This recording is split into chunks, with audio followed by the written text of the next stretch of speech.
오늘도 말씀을 통해서 주시는 은혜가 있을 줄로 믿습니다. 누구나 살다 보면 인생의 중요한 전환점을 만납니다. 자신의 인생의 방향을 새롭게 결정짓는 순간들을 만나게 됩니다. 이것을 터닝포인트, 그렇게 말합니다. 여러분들도 지나온 시간들을 되돌아볼 때 그런 경험이 있으실 것입니다. 앞으로도 그런 순간들을 만나게 될 것입니다. 성경학교와 수련회를 마쳤습니다. 저는 준비하면서 늘 하는 기도가 바로 이것입니다. 성경학교가, 수련회가 아이들 인생의 터닝포인트가 되게 해달라고, 아이들이 주님의 사랑을 깨닫고 새로워지고 변화되고 비전을 발견하게 해달라고.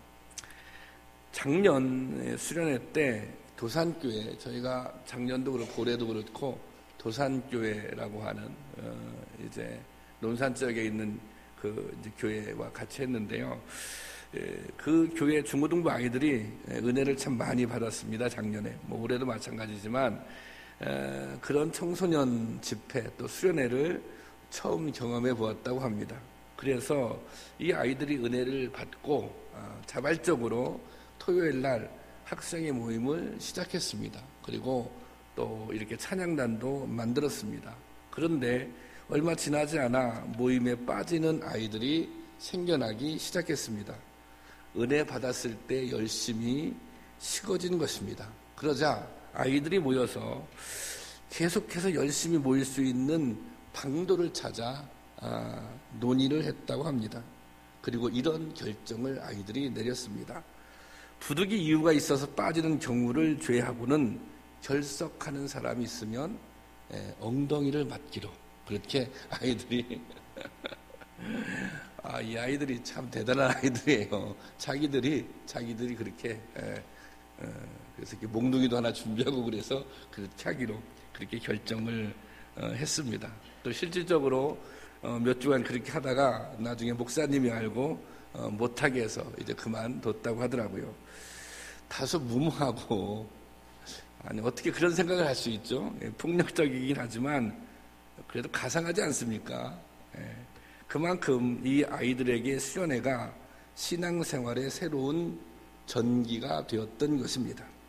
성경에는 수많은 믿음의 사람들이 하나님을 만남으로 변화된 삶을 살았던 이야기가 나옵니다. 그들이 주님을 만난 것이 인생의 터닝포인트가 되었던 것입니다. 그들 중에 사도 바울은 가장 극적인 변화의 이야기를 지닌 인물 중에 한 사람입니다. 바울은 예수 그리스도를 만나기 전과 만난 후의 삶이 완전히 다릅니다. 이름도 바뀝니다. 사울에서 바울로. 본문에는 그가 예수님을 통해 얼마나 극적으로 변했는지 분명히 보여주는 바울의 간증이 기록되어 있습니다. 예수님을 만나서 바울은 전인격적으로 바뀌었습니다. 신앙이라고 하는 것은, 믿음이라고 하는 것은, 은혜라고 하는 것은 인간의 내면 속에서만 이루어지는 감정적인 현상이 아닙니다. 우리가 은혜 받으면 눈물 흘립니다. 은혜 받으면 마음이 뜨거워지기도 합니다. 그러나 은혜는 여기서 그치는 것이 아닙니다.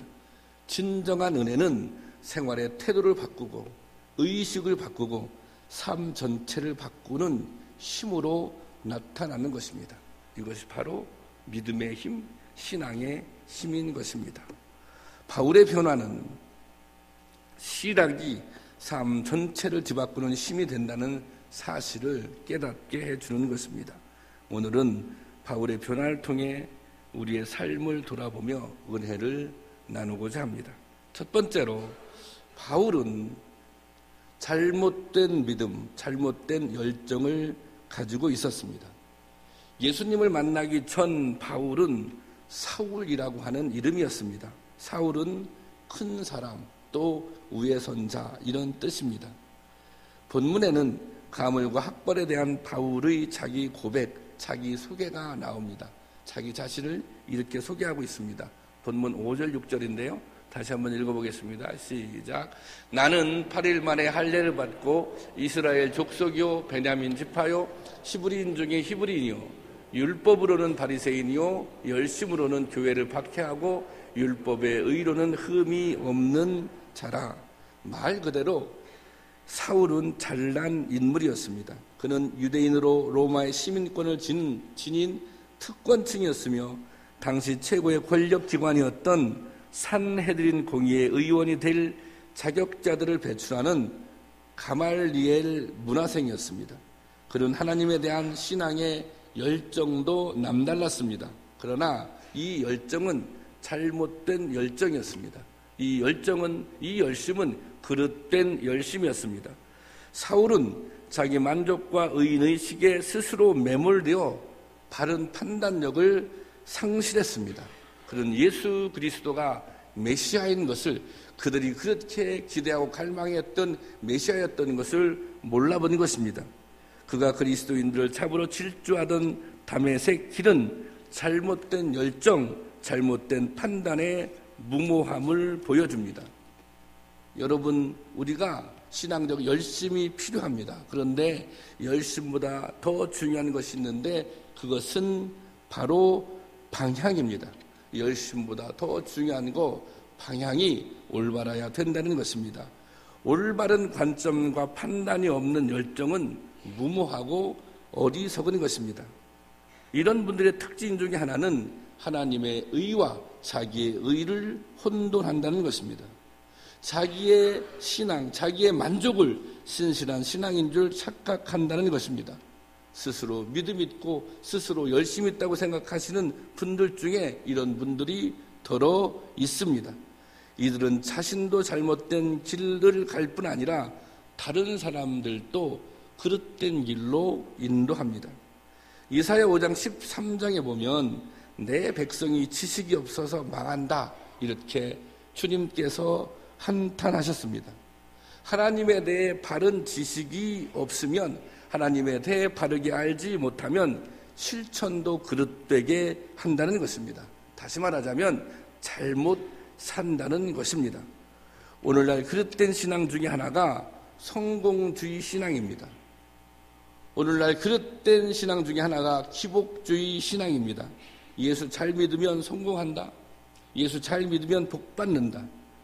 물론 예수 잘 믿어서 성공할 수도 있고 복 받을 수도 있지만 복 받기 위해서 예수 믿는 것 아닙니다. 성공하기 위해서 예수 믿는 것은 아닙니다. 그리고 우리가 살고 있는 이 세상이 공평하고 정의로운 세상이 아직은 아닙니다. 하나님의 다스림이 온전히 임한 그런 세상도 아닙니다. 그러니 우리가 때로는 말씀대로 정직하게 살다 보면 손해볼 수 있습니다. 어려움 당할 수 있습니다. 때로는 망할 수도 있습니다.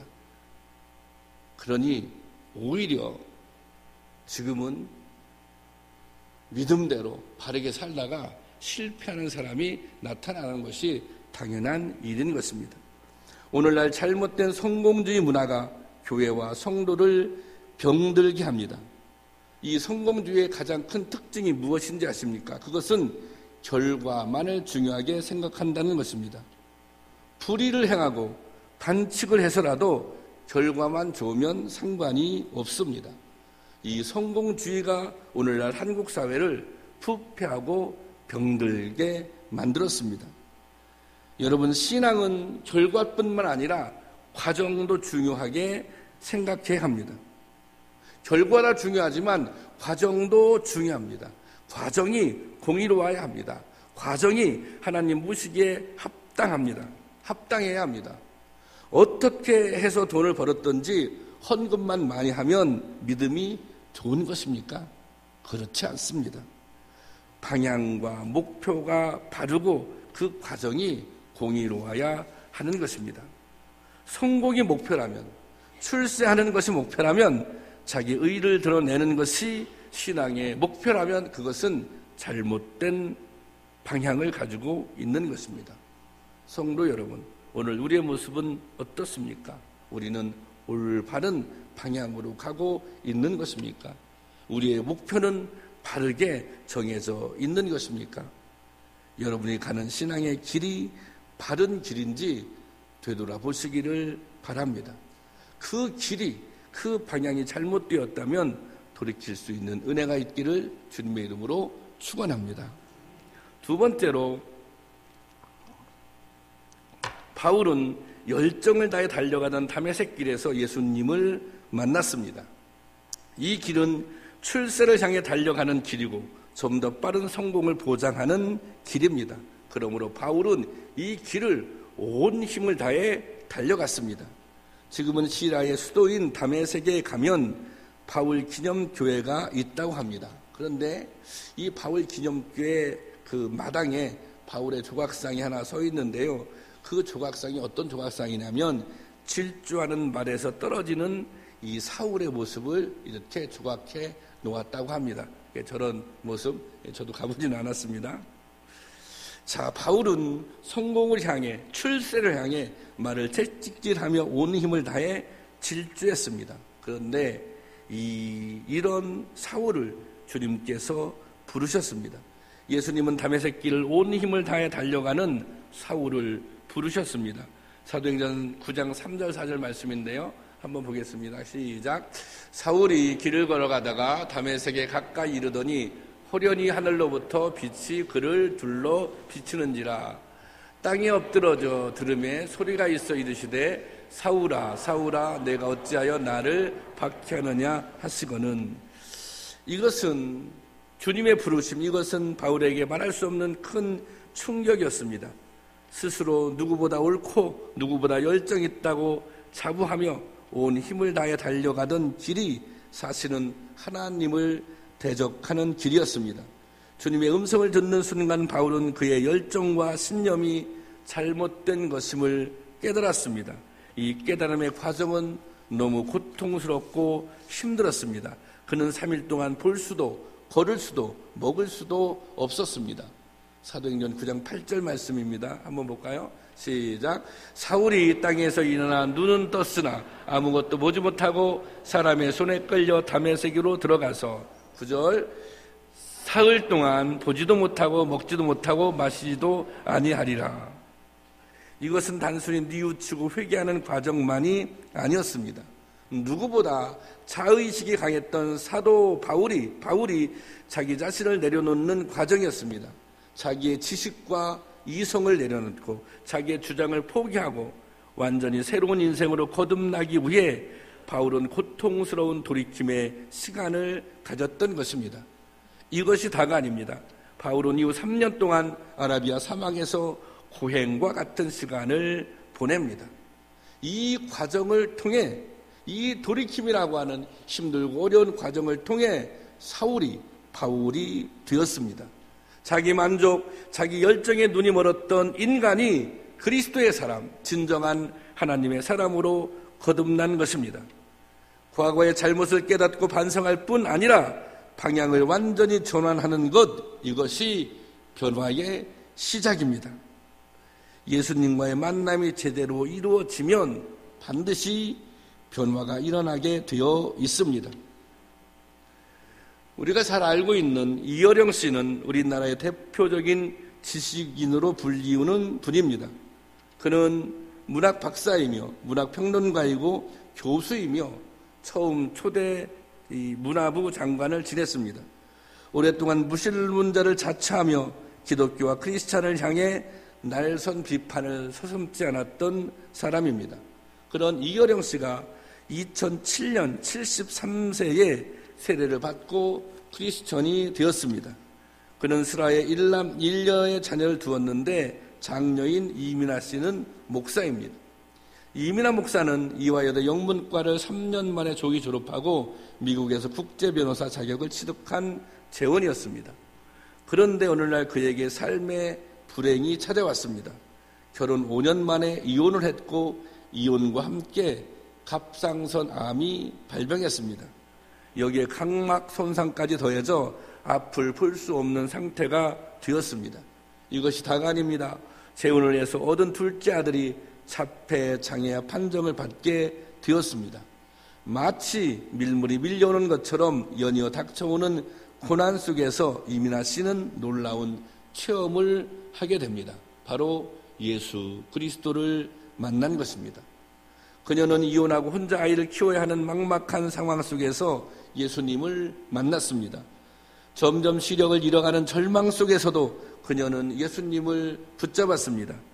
아이가 자폐 판정을 받고 자신이 암 환자라는 사실을 통보받는 그 순간에도 그녀는 예수님이 함께 하심을 믿었습니다. 버클리 대학을 졸업한 큰 아들이 26세 꽃다운 나이에 이유도 모른 채 병들어 죽어가는 모습을 지켜보아야만 했습니다. 이 가슴 터지고 답답한 상황에서도 그녀는 예수 그리스도의 손을 놓지 않았습니다. 그리고 이 예수 그리스도의 손을 그녀의 아버지의 손과 맞잡도록 인도했습니다. 이민아 목사는 2012년 56세로 세상을 떠났습니다. 그러나 그는 죽기 전 철저한 무신론자였던 아버지를 크리스찬으로 변화시켰습니다. 이어령 교수는 신앙인이 된 후 지성에서 영성으로라고 하는 책을 출간했습니다. 크리스찬 베스트셀러가 되었습니다. 이 책에는 최고의 석학이라고 자타가 공인하던 한 지성인이 예수를 만나 변화된 이야기가 기록되어 있습니다. 주님을 만나기 전 이어령 교수는 아주 자신만만하고 자신의 이성과 지성을 신뢰하는 지식인이었습니다. 그러나 예수님을 만났을 때 그는 자신이 부족하고 불완전하며 죄성으로 가득 찬 내면의 모습을 발견하게 됩니다. 그는 예수 그리스도 앞에 완전히 무릎을 꿇었습니다. 그는 이제 80이 넘는 고령의 노인이 되었습니다. 그런데 얼마 전에 책 한 권을 냈습니다. 그 책의 제목은 딸에게 보내는 굿나잇 키스라는 책입니다. 먼저 하나님 나라에 가 있는 딸과 손자에게 할아버지가 아버지가 보내는 사랑과 믿음의 메시지가 기록되어 있습니다. 이 책에서 이어령 교수는 하나님 나라에 대한 확신 있는 믿음을 가진 진정한 신앙인의 모습을 보여줍니다. 그는 사랑하는 딸이 아름다운 그리스도의 신부로 눈물과 고통과 탄식이 더 이상 없는 하나님 나라에 살고 있음을 확신합니다. 그리고 그 딸과의 만남을 기대하고 소망합니다. 그는 하나뿐인 딸을 앞세우고 손자의 죽음을 지켜보았습니다. 부와 권력과 명예와 칭송이 무슨 소용이 있겠습니까? 딸의 죽음 앞에서, 손자의 죽음 앞에서 사람으로 차마 견디기 힘든 수많은 고통의 날들을 지나왔습니다. 그러나 그는 오늘 절망하지 않고 희망의 복음을 증거합니다. 예수 그리스도를 향한 자기 고백을 선포하고 예수 그리스도를 만나라고 간곡히 권면합니다. 이 힘이 어디로부터 나오는 것일까요? 절망 가운데 소망을 가지고 주님을 증거할 수 있는 힘, 그것은 바로 예수 그리스도와의 만남에서 얻은 힘입니다. 그가 만약 예수 그리스도를 만나지 못했다면 올해 83세의 노인인 그의 삶은 어떠했을까요? 무엇을 성취했고 무엇을 달성했다고 자랑스럽게 말할 수 있었을까요? 그는 다만 실패한 아버지이고 자식을 잃은 부모일 뿐이었을 것입니다. 그의 삶을 실패해서 성공으로 이끄는 것은 그의 지성이 아닙니다. 그의 명예, 그의 학벌, 그의 명성이 아닙니다. 예수 그리스도이십니다. 바로 여기에 예수 그리스도를 만나야 할 이유가 있는 것입니다. 다메섹 도상에서 사울이 예수 그리스도를 만나지 못했다면 그는 성공한 젊은이로 출세가도를 달렸을지도 모릅니다.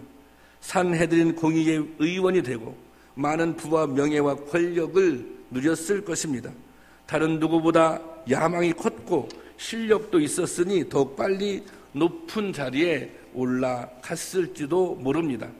그러나 이것이 그의 삶의 성공이겠습니까? 그는 모래성을 쌓은 것처럼 헛된 것을 쌓다가 마침내는 허무하게 끝나는 인생을 살고 말았을 것입니다. 그런데 주님께서 그의 이름을 불러주셨습니다. 헛된 야망에 사로잡혀 물불 안 가리고 달려가던 다메섹 길에서 주님께서 그를 불러주셨습니다. 사울아, 사울아, 내가 어디로 가느냐? 나는 내가 핍박하는 예수다. 이 주님의 음성을 듣고 주님과 만났을 때 바울의 인생이 180도 달라졌습니다. 바울의 인생이 바로 이 지점에서 주님을 만난 다메섹 이곳에서 터닝한 것입니다. 사랑하는 성도 여러분, 다만 그 어떤 것보다 예수님을 만나는 것이 중요합니다.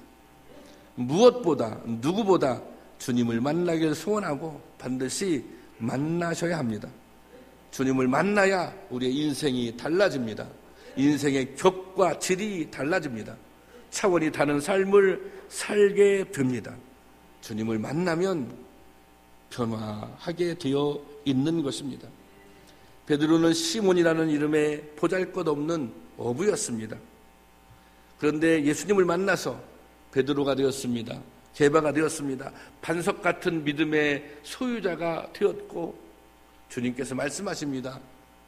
너의 이름 위에 주님의 교회가 세워질 것이다. 마가 요한은 어머니 치마폭에서만 노는 유약한 젊은이였습니다. 그런데 예수님을 만나 열정 있는 전도자로 성경의 이름을 남기는 사람이 되었습니다. 사마리아 우물가의 여인을 보십시오. 모두에게 손가락질을 받는 기구한 운명에 불쌍한 여인입니다. 죽지 못해 살아가는 그런 여인이었습니다. 하지만 예수님을 만난 다음 당당하게 복음을 전하는 여제자로 변화된 삶을 살았습니다. 이런 변화는 예수 그리스도의 만남을 통해서 이루어진 것입니다.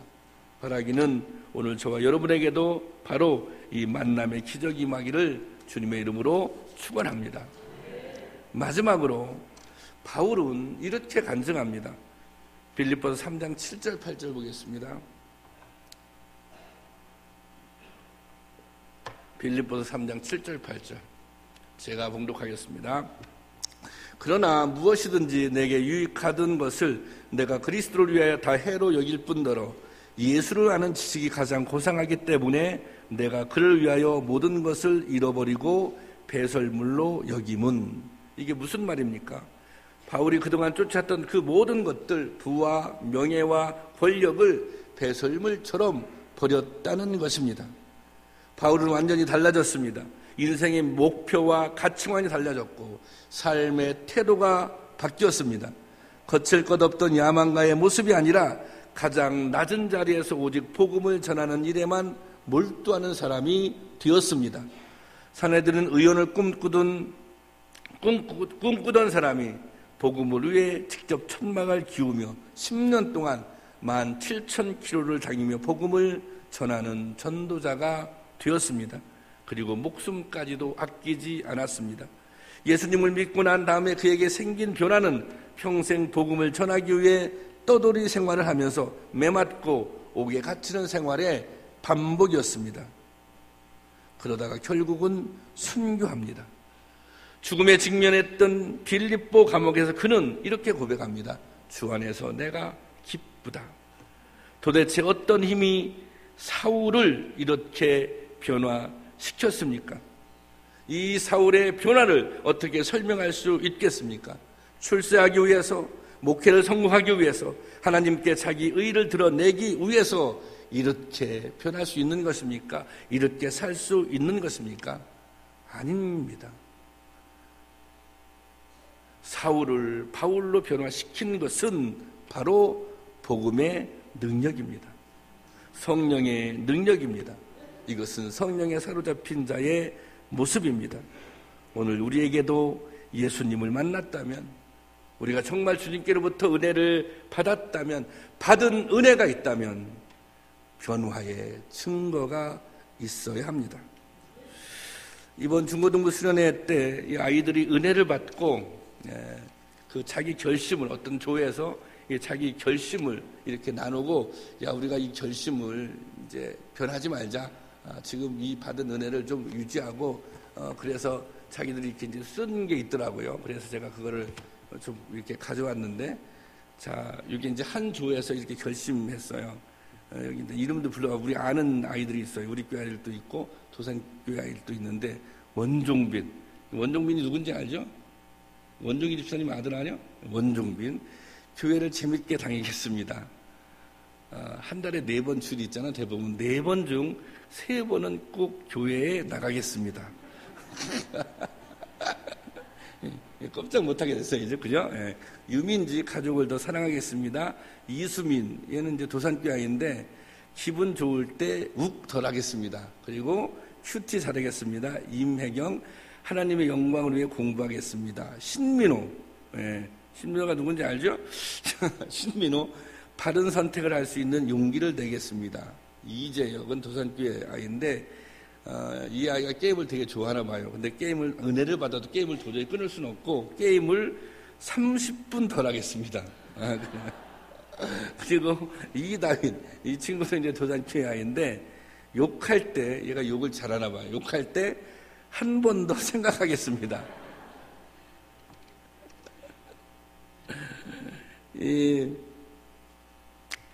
제가 이제 둘째 날 집회를 인도했는데, 거기에 이은용이라고 하는 고등학교 학생이 있는데, 이 아이가 이렇게 불량합니다. 불량하고, 이렇게 수련회 이렇게 가보면 이런 친구들이 있어요. 은혜 받으러 오는 것이 아니라, 은혜 받는 것을 방해하러 온 사람들이 있어요. 그래서 거기 가보면 의자를 다 빼놓고 이렇게 집회 공간을 만들었는데, 뒤에 이렇게 의자는 붙여놓잖아요.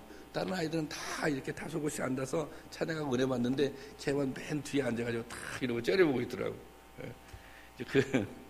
그래서 내가 물어봤어요. 야, 은종아, 넌 꿈이 뭐냐? 그랬더니 하는 말이, 목사님, 전 꿈이 없어요. 그냥 되는 대로 사는 게 꿈이에요. 뭐 그랬어요. 둘째 날 집회 시간인데요. 제가 그런 얘기를 했습니다. 이게 하나님의 인도하심을 따라 사는 인생은 잘못될 일이 없다. 하나님은 꿈을 주시는 분이고, 또 하나님은 꿈을 이룰 수 있는 능력도 주시는 분이다. 은혜 받는 것도 참 중요한데, 은혜를 유지하는 것도 참 중요하다. 걔들이 막 그렇게 막 서로가 막 일정 어느 정도 그렇게 자해를 하면서 자기가 받은 은혜를 지키려고 했는데, 결국은 이 모임이 없어졌어요. 가보니까. 그래서 너희 지금 은혜를 받아서 그 은혜를 유지하려면 필요한 게 있는데, 말씀을 계속 묵상해야 된다. 그래서 큐티해야 된다. 큐티. 이렇게 큐티하라고. 이렇게 좀 이렇게 결심하라고. 근데 깜짝 놀란 것은, 큐티 한번 결심할 사람 그랬더니, 이 은용이가 손을 맨 처음에 딱 드는 거예요. 장난은 손들 아이는 아니거든요. 그래서 너 정말 큐티할 거야. 큐티한다고 하더라고. 한 5명 정도가 손을 들었어요. 큐티하겠습니다.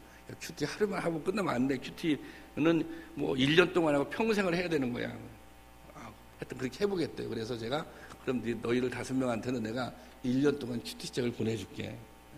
제가 매 한번 계속 확인해 보려고 그래요. 거기 전도사님을 통해서도 확인해 보고요. 여러분, 은혜를 받으면 결심하게 되어 있습니다. 그러니까 은혜를 받았는데 뭔가 결심하는 게 없다. 은혜를 받았는데 뭔가 이 변화의 조짐이 없다. 그것은 은혜 받은 것이 아닙니다. 뭔가 은혜 받게 되면, 주님 만나게 되면 결심하게 되는데, 그 결심이 변화의 시작인 것입니다. 내가 예수를 믿었지만, 내가 예수를 믿기 시작했지만 아무것도 달라진 것이 없다면 여러분의 믿음은 거짓 믿음인 것입니다. 예수님 때문에 나의 삶이 달라지고 있는지, 어떻게 변화되고 있는지 여러분 자신을 점검해 보시기를 원합니다. 오늘 내게도 예수님을 만난 은혜의 체험이 있다면 무엇인가 분명한 변화가 나타나야 한다는 것입니다. 주님을 만난 이후에 내 삶, 내 모습, 나의 태도는 어떻게 변했습니까? 여러분이 예수님을 믿고 은혜 받은 다음에 구체적으로 무엇이 달라졌습니까? 마음이 좀 더 따뜻해졌습니까? 좀 더 겸손해지셨습니까? 상대방을 배려하는 마음이 깊어졌습니까? 인격이 더욱 성숙해지셨습니까? 헌신의 강도가 높아지셨습니까? 도대체 무엇이 달라졌습니까? 우리 교회 이름이 참기쁨 교회입니다. 참기쁨이 되는 교회입니다. 저는 우리 교회 안에서 여러분들이 피차 참기쁨을 경험하고 행복을 경험하고 더 나아가서 하나님 나라를 경험하기를 원합니다. 그런데 가만히 생각해 보십시오. 그런 것들을 경험하기에는 부족한 것 같지 않습니까? 정말 우리 교회가 참 기쁨이 되는 교회, 건강한 교회가 되기 위해서 필요한 것이 무엇입니까? 그것은 변화입니다. 우리가 달라져야 합니다. 지금보다는 더 새로워져야 합니다. 더 겸손해지고, 더 배려하고, 더 사랑하고, 더 이기심을 버리고, 더 순수해지고, 더 진실해져야 그런 교회 됩니다. 이것은 복음의 능력으로 가능한 일입니다. 이것은 성령이 역사하면 가능한 일입니다. 우리의 변화를 통해 우리 교회가 정말 참기쁨 교회가 될 것입니다. 오늘 우리에게도 새로운 터닝 포인트가 필요합니다. 좀 더 성도답게 살아가기 위해, 하나님의 사람으로 온전해지기 위해, 이 땅에 하나님의 공의를 세우는 사람으로 살기 위해 여러분 오늘 이 시간이 그런 터닝 포인트가 될 수 있기를 주님의 이름으로 축원합니다.